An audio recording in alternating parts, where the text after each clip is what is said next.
Bonjour à tous, cette canalisation pour vous aider sur le chemin de l'éveil et de la guérison de vos blessures, voir les messages de vos guides pour vous aider à incarner la paix, la joie et la sérénité.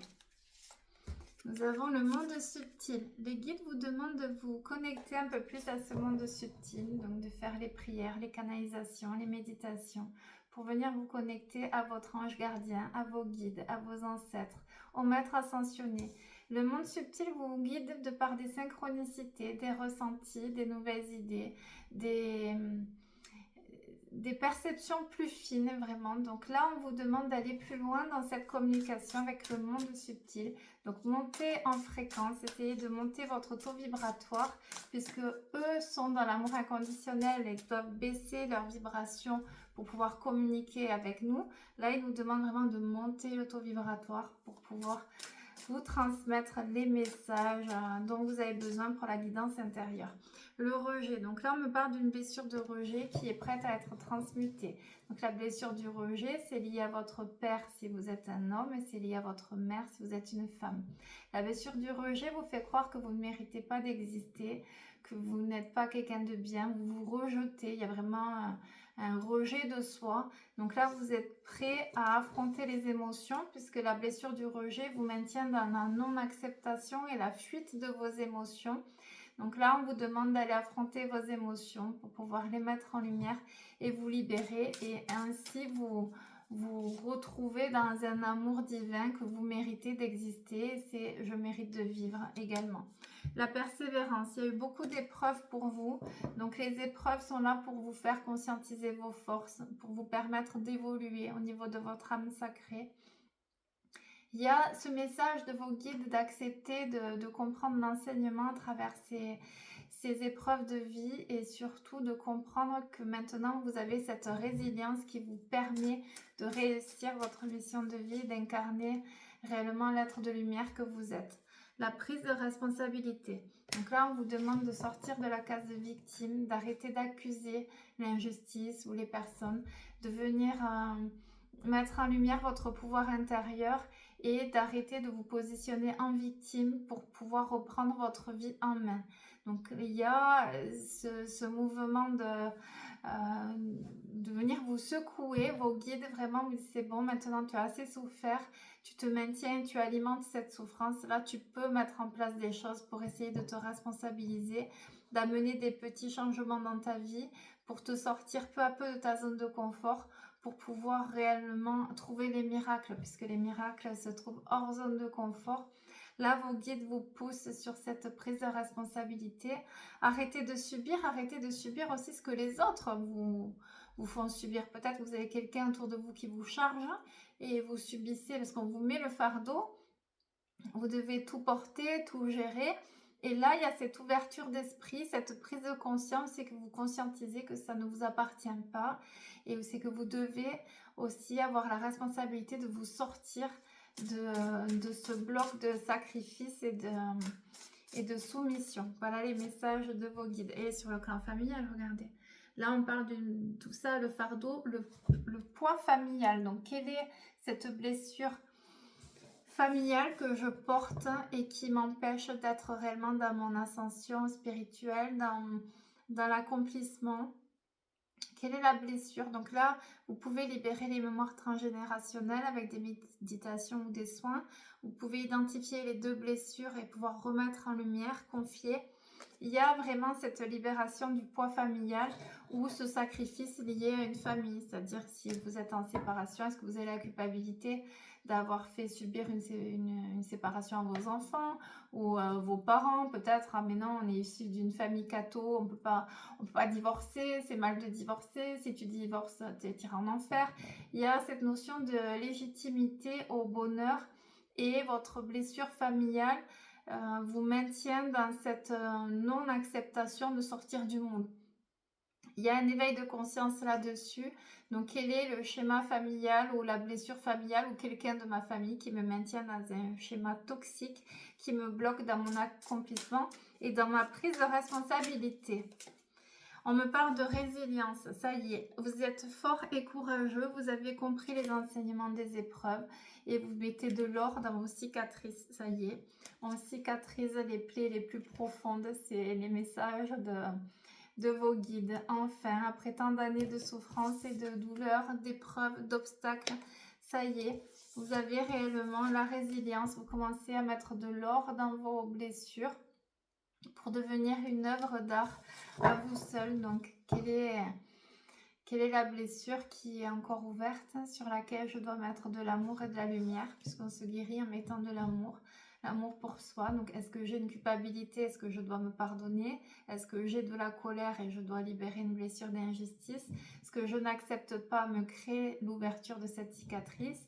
Ce à quoi je ne veux pas renoncer aussi, ou à quelqu'un, c'est le fait de rester attaché à un rêve inaccessible ou d'avoir idéalisé quelqu'un, peut-être, voilà, on a idéalisé quelqu'un et cette personne nous a profondément déçus et on n'arrive pas à renoncer. Donc là, c'est pour mon bonheur, j'accepte le nouveau cycle de ma vie et j'accepte de renoncer à ce qui me maintient dans une attente ou dans une souffrance, qui maintient ma plaie ouverte.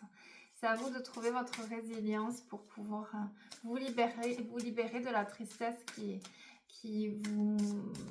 vous fait alimenter une blessure d'abandon. Là, les guides me parlent d'une blessure d'abandon, une attente. Donc, c'est arrêter de se bercer d'illusions et revenir dans la réalité et profiter de la vie. Voilà, trouver les petits leviers, les belles âmes, si ce sont des âmes sœurs, la famille d'âmes qui viennent vous faire vibrer haut et vibrer fort. Voilà les messages des guides. Il y a un deuil à faire. Il y a un deuil que vous n'avez pas fait. Alors, quel est ce deuil? Alors, soit vous avez perdu quelqu'un, voilà, quelqu'un de proche, que là vous êtes en processus, donc revoyez les étapes du deuil, là, il y a différentes étapes. Laissez-vous du temps aussi pour faire le deuil. Est-ce que réellement pour faire le deuil?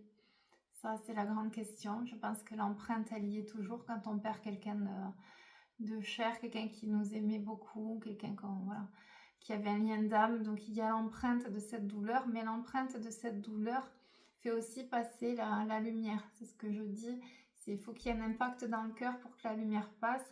Et peut-être grâce à ce deuil, vous avez un autre regard sur la vie et vous allez vous autoriser à faire les changements de vie propices à votre épanouissement et à votre accomplissement, puisque nous sommes en fin d'année 9. L'année 9, c'est en clôture un cycle de 9 ou 10 ans. Donc, c'est l'accomplissement, l'aboutissement et c'est l'achèvement avec cette nouvelle lune aussi en Scorpion de jeudi. Qu'est-ce que je dois achever? Donc faire le deuil. Qu'est-ce que j'ai perdu, que je n'arrive pas à accepter? C'est le fait de ne pas accepter cette perte qui me maintient dans un cycle de souffrance. Donc avec les petits post-it, toujours vous écrivez, voilà, je me libère de la tristesse liée à la perte de telle personne. Je me libère de mes attentes. C'est renoncer. Le fait de ne pas renoncer nous maintient dans une attente. Donc ok, c'est que le plan divin est parfait et est meilleur. Faites toujours confiance au destin. Donc si ça ne s'est pas réalisé, c'est que ça ne devait pas se réaliser. Si ça s'est passé comme ça, c'est que ça devait exactement se passer comme ça. Ce qui est passé, de toute façon, on ne peut pas revenir dessus. Donc, si vous avez fait des erreurs, pardonnez-vous. Pardonnez aux gens qui vous ont blessé. Donc, ne gardez pas contact si les gens restent dans la toxicité. Mais pardonnez-vous, pardonnez pour pouvoir laisser se passer, pour pouvoir avancer vers un avenir florissant. Et là, on vous parle surtout de faire confiance, c'est de poser notre regard sur la perte. Voilà, là, les guides me disent perdre quelque chose, c'est se délester, laisser partir. Mais le fait de laisser partir quelque chose fait la place et l'espace pour que le meilleur rentre, le meilleur pour vous. Donc, ayez cette conviction que le meilleur de votre vie arrive, que vous méritez d'être heureux et de vous en remettre à cette volonté divine fait l'espace et le sacrifice aussi, puisque c'est dur de sacrifier des choses. Sacrifier une personne, se sacrifier une vie de famille, une vie de couple, un travail. Il y a des sacrifices, mais c'est en se remettant complètement à Dieu, à l'univers et au destin, que réellement vous permettez à ce destin de venir, de vibrer, de se manifester. Parce que lorsque vous attendez des choses, vous émettez des blocages. Le fait d'attendre après quelqu'un ou après, Je sais pas, on attend tous après quelque chose. Le fait d'attendre crée un blocage vibratoire et l'univers vous renvoie ses attentes. Donc là, le fait de libérer ses attentes, de dire ok, j'ai perdu ça, c'est que c'est aligné à mon chemin de vie. Là, vous créez l'espace. Je crée l'espace pour recevoir le bonheur et je mérite les bénédictions. Donc il y a une perte à faire, mais cette perte, regardez sur la carte, il y a quand même une clé. Cette perte, ce à quoi vous devez renoncer, vous avez la clé sur votre destinée. Voilà les messages de vos guides ce matin. C'est beau. Ça donne envie. Oh, le beau syndrome de l'imposteur. Je ne pense pas mériter d'être heureux. Je ne pense pas réussir. Je ne pense pas avoir les capacités. C'est impossible. Et non, je vais échouer. Voilà le dialogue super limitant que vous vous imposez chaque jour. Vous méritez d'être heureux, vous méritez de réussir, vous méritez d'avoir la relation amoureuse qui vous correspond, qui vous bénit, qui vous guérit. Vous méritez ce grand bonheur, vous méritez la guérison de votre être profond. Vous méritez parce que vous êtes quelqu'un de bien. Voilà les messages de vos guides. Donc petit mantra de reprogrammation. Je mérite d'être heureux, je mérite de prendre les décisions du cœur, je mérite de me libérer de ce fardeau, je mérite de guérir de mes souffrances, je mérite réellement les bénédictions et les grâces divines parce que je suis quelqu'un de bien. Donc en parallèle, travaille bien la culpabilité. Parce que là, il y a cette notion de sacrifice et d'autodestruction qui est alimentée. Alors voyons, qu'est-ce qu'on nous dit? Vous avez quelqu'un qui veille sur vous, vous avez un défunt qui veille sur vous, vous avez la Vierge Marie. Il y a cette notion d'un défunt qui veille sur vous. Alors, juste là, on va faire peut-être une canalisation parce qu'il y a la carte du deuil et il y a la carte du défunt. Donc, on va faire une canalisation défunt pour voir s'il y a un défunt qui a un message à vous dire. Là, c'est ce que mes guides m'envoient comme info. Donc, on va regarder pour les personnes qui regardent cette vidéo. Prenez uniquement ce qui résonne parce que les guidances sont générales. Un message d'un défunt pour un guide, quelqu'un qui vient de partir ou quelqu'un que vous n'arrivez pas à faire le deuil. On va regarder ça. J'ai été accueillie par de nombreuses personnes aimantes. Donc la personne qui est partie a été accueillie par ses êtres chers. Donc sa lignée, la famille d'âme. Voilà, donc il y a déjà cette magnificence à visualiser. L'être à retrouver les personnes aimantes. Donc le défunt est bien entouré. Donc là, le défunt vous demande pardon. Je suis désolée, pardonne-moi. Donc pardonne-moi d'être partie, pardonne-moi de t'avoir abandonné. C'est toujours émouvant quand on pense à quelqu'un qu'on a perdu et qui nous transmet ses messages. Moi, je vois, ça me fait des frissons. Ça va me caresser là. C'est l'ouverture de cœur. Après, c'est beau. Je suis désolée, pardonne-moi. Donc il y a quelqu'un, il y a un défunt vraiment qui vous demande pardon pour la souffrance endurée liée à son départ. On continue. Je t'orienterai toujours vers la bonne direction. Donc là, cette personne défunte fait partie de vos guides. Donc, demandez des synchronicités. Vous avez cette guidance maintenant. Donc, le lien d'amour perdure, le lien de communication perdure. Il y a juste le fait de ne plus voir physiquement la personne, mais c'est une autre dimension. Mais la personne fait partie de vos guides. Une dernière. Oh, que c'est beau. Les larmes purifient l'âme. Eh oui. Ça, dans toutes les épreuves de vie, on se dit, il n'y a pas un moment donné où on arrête de pleurer, où c'est bon, on a atteint le quota. C'est bon, cette fois, j'ai assez pleuré. Il n'y a pas un quota où c'est que ça s'arrête. Et non, parce que oui, ça s'arrête quand votre âme est pure et quand vous revenez à votre essence divine. Mais c'est l'acceptation de verser les larmes. Là, le défunt, votre proche vous dit, accepte de pleurer, libère aussi ce fardeau que tu maintiens, accepte, parce que les larmes, ça vient te purifier ton âme. C'est un nettoyage vraiment de nos plaies les plus profondes, ça lave l'âme de toutes les souffrances karmiques, toutes les souffrances qu'on a portées, qui ne nous appartiennent pas, toutes les mémoires transgénérationnelles, les mémoires des vies antérieures. Ces larmes viennent nous purifier, donc ne laisse pas cette tristesse te rendre aigri ou amer par rapport à ce trop plein d'émotions. Non, les larmes viennent purifier. Donc il y a cette notion d'accepter les larmes et d'accepter de pleurer aussi. Je crois que il y a que de très rares personnes qui m'ont vu pleurer à 45 ans. Et je me rappelle une fois, j'avais fait un message au téléphone à quelqu'un que j'aimais beaucoup et j'avais vraiment tout déposé et j'avais pleuré. Et le fait de pleurer et de montrer à cette unique personne ma part de vulnérabilité m'a guéri aussi de ma blessure d'abandon. Donc c'est peut-être accepter votre part de vulnérabilité, accepter votre hypersensibilité, accepter de vous montrer dans la tristesse. Voilà l'aspect de ce message. Donc prenez uniquement ce qui résonne, prenez ce qui vous fait du bien, c'est pour vous élever. Donc on va regarder avec Gabriel les messages. Prenez ce qui résonne et redescendez dans l'humilité de, oui effectivement, quand on est triste, on redescend, on est purifié, on relativise, il y a un autre regard, on prend les décisions de vie qui vibrent en nous, on est aligné. Donc oui, effectivement, dans ces parcours de vie compliqués où c'est qu'on a beaucoup de larmes à verser, il y a une certaine forme de purification. Voilà ce que vos guides vous transmettent en message aujourd'hui. On y va pour Gabriel, la guidance divine, vos inspirations viennent du divin. Hein. Les idées que vous avez sont les réponses du ciel à vos prières. Donc là, attention, Gabriel vous dit toutes les idées que vous avez là dans cette épreuve de vie sont des réponses à vos questions. Donc qu'est-ce qu'on veut me faire transmettre comme message? Vous avez les idées, les inspirations qui viennent vous montrer le bon chemin à prendre. On me parle d'une renaissance, nouvelle vie. Ça y est, vous êtes dans votre renaissance. Tout à l'heure, c'est sorti là sur la canalisation de la nouvelle lune. Une nouvelle vie comme un bébé. Donc ça peut être aussi un bébé ou un enfant qui vous amène une bonne nouvelle, une issue de secours, une idée de bonne nouvelle ou un projet excitant.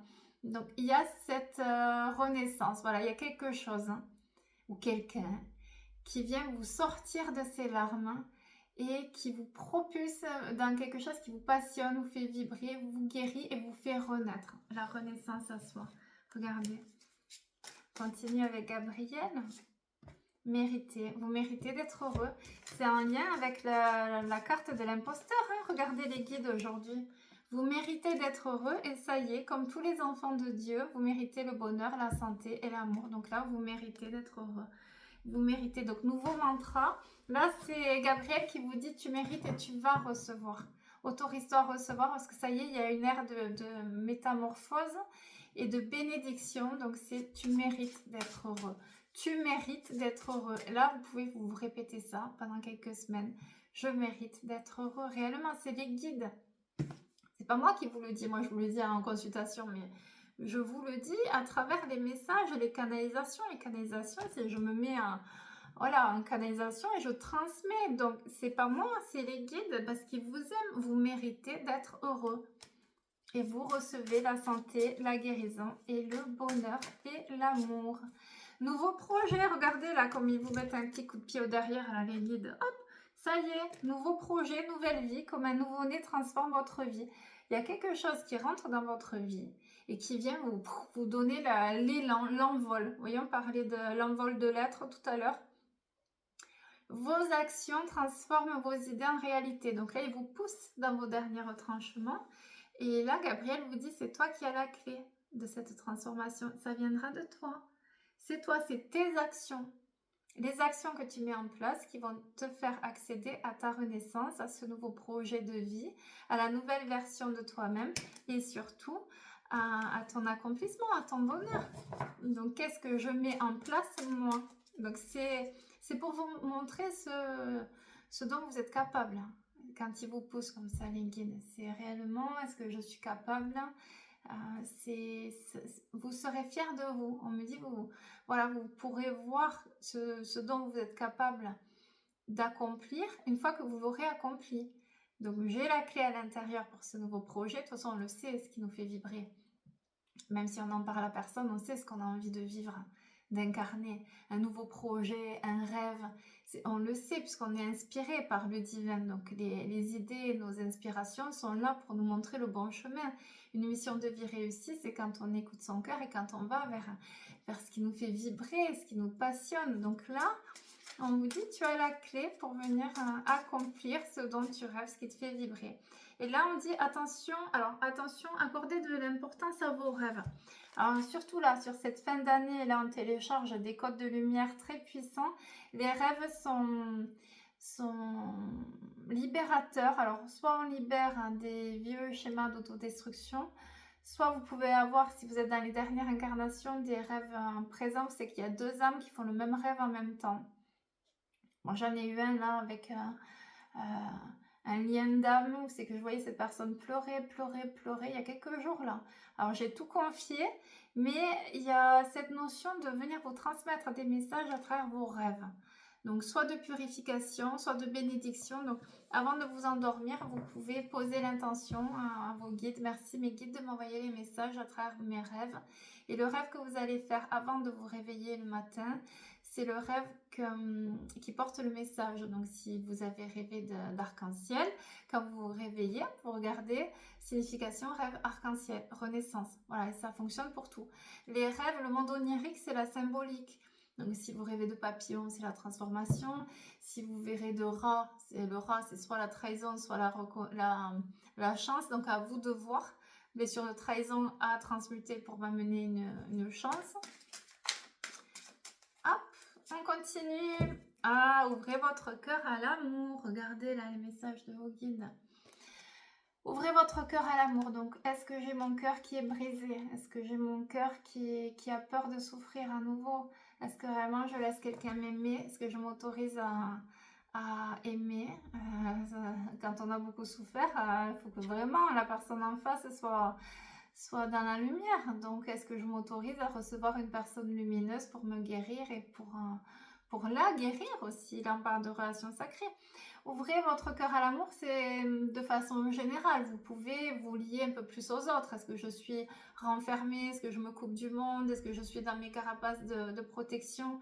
Est-ce que tout le monde me gonfle? Est-ce que je suis dans le jugement? Ou est-ce que réellement j'accepte les gens comme ils sont? Donc voilà, je coupe les liens toxiques, mais je comprends que chacun expérimente une vie avec un niveau de conscience différent. Plus vous ouvrez votre cœur et apportez de l'amour à vos créations, plus l'énergie sera palpable. Donc, est-ce qu'il y a de la place dans l'amour dans ma vie? Est-ce que je fais tout avec amour? Est-ce que quand je prépare mon enfant le matin pour l'école, j'y mets de l'amour ou du stress? Est-ce que quand je cuisine, je mets de l'amour ou de l'habitude? Est-ce que je vois tout le monde avec de l'amour, même ceux qui nous blessent? Voilà, bon, ils ont fait des bêtises, je coupe le lien parce qu'il est toxique et destructeur. Néanmoins, moi aussi, dans une autre vie, peut-être que j'ai fait la même chose. Donc, c'est tout voir avec amour, la beauté de ce monde et surtout se regarder avec amour. Essayer de mettre de l'amour partout. Voilà, en ouvrant son cœur à l'amour. C'est beau. J'adore les messages de Gabriel aujourd'hui. Allez, une dernière et j'arrête. Ah, on vous dit de regarder des vidéos. Ben, ça tombe bien, vous regardez les vidéos. Donc, regardez des vidéos, support en ligne, papier, peut-être faire les lettres aussi de libération, vidéo, audio, donc c'est bien ça. Informez-vous, c'est cette soif d'être réveillé, de guérir, c'est le bonheur, on se le crée. On va voir avec les miroirs à la coupe. Il y a quelqu'un avec une différence d'âge ou quelqu'un qui a une différence de culture, qui a un travail à faire ou sur le lieu de travail ou qui commence à faire son travail d'éveil et de guérison. Vous avez des messages, beaucoup de communication qui reviennent. Donc, beaucoup de libération d'émotions réprimées. Il y a l'amour. Regardez comme c'est beau. Oh, mais que c'est mignon. Vous méritez, mes petites brebis. L'amour qui entre dans votre vie. Oh, mais il y a eu du travail. Soit sur le lieu de travail, soit quelqu'un que vous avez rencontré de par le travail, ou soit il y a un travail à faire pour venir accomplir cet amour. C'est magnifique, ça a pris du temps, oui les guides, on a bien compris. Les plus belles choses mettent beaucoup de temps à se construire. Donc il fallait ce temps-là pour que chacun puisse évoluer. Ça vous a beaucoup affecté, il y a eu des problèmes de santé, il y a eu vraiment beaucoup de larmes. Tout se met en place pour vous, ça y est, verdict en cours, tout est en train de se mettre en place pour votre bonheur. Il y a une relation d'effet miroir, il y a un travail à faire, il y a l'effet miroir à mettre en lumière. Ça revient à la coupe, donc là si vous n'avez pas compris, les guides vous remettent dedans. Donc c'est quelqu'un qui a une différence d'âge ou quelqu'un qui vit à l'étranger ou une différence de culture. Voilà. C'est la famille d'âme, il y a le retour. Il y a le retour de cette âme dans votre vie qui se sépare, il y a une séparation, quelqu'un qui se sépare. Donc ça peut être une belle âme, une famille d'âmes, une âme sœur, peu importe, et il transmute cette blessure de trahison. Il y a la séparation parce que cette personne comprend qu'il était trahi et qu'il a été biaisé par sa blessure de trahison. Allez, pour la clôture de cette guidance angélique. Et vous avez le troisième œil qui s'ouvre. Ça y est, clairvoyance, vous comprenez tout. Amen, ça s'ouvre, ça s'éveille. Félicitations, vous avez réussi votre éveil spirituel. C'était long, c'était douloureux. Ça vous a fait revenir à l'humilité, à l'ouverture de cœur et à la sagesse divine. Je vous souhaite une belle journée.